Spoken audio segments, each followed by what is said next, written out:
So the fourth Sunday in Advent, we made, of course, the classic joke about fork candles. Four candles. Anyway, Mary today, the fourth Sunday of Advent, and we showed that most wonderful clip from the BBC series The Nativity, which shows the Annunciation and the moment when Gabriel talks to Mary, and she has that emotional reaction to know that this is just the most amazing thing. God's love has touched her. She is blown away by the idea and the reality of God's grace coming to her. And this is the theme of our worship today. God comes to each one of us. Now, it may be that people experience God in that massive, impressive moment of realization and awakening, but it can also be the case that one strives always towards God and then is revealed and sustained in that way and made whole. This is a message of the incarnation, as Christmas really is, of course. Joy to the world, we sang at the end of our worship. The Lord has come.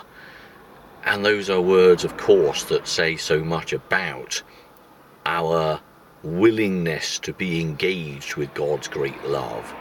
Christmas, not just at Christmas, but every single moment, God comes to us and is made real in our lives. We are indeed a blessed people if we understand that to be the case. Like Mary, our calling is to be people who are blessed indeed if they understand God's promise. If we realize and really take to heart the joy that God's love gives to each one of us. For it is to bring that into ourselves and be living that love and joy and kindness, that acceptance, forgiveness, pardon and encouragement that the world so desperately needs from all people.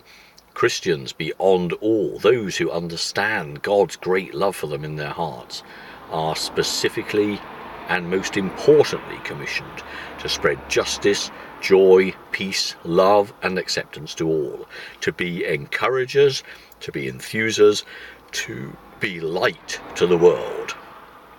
Not because of any inherent goodness, but because of what God has revealed to us. And that was the experience that Mary had, that great and marvellous incarnation, and the awesome realization that you have a part to play in God's great plan.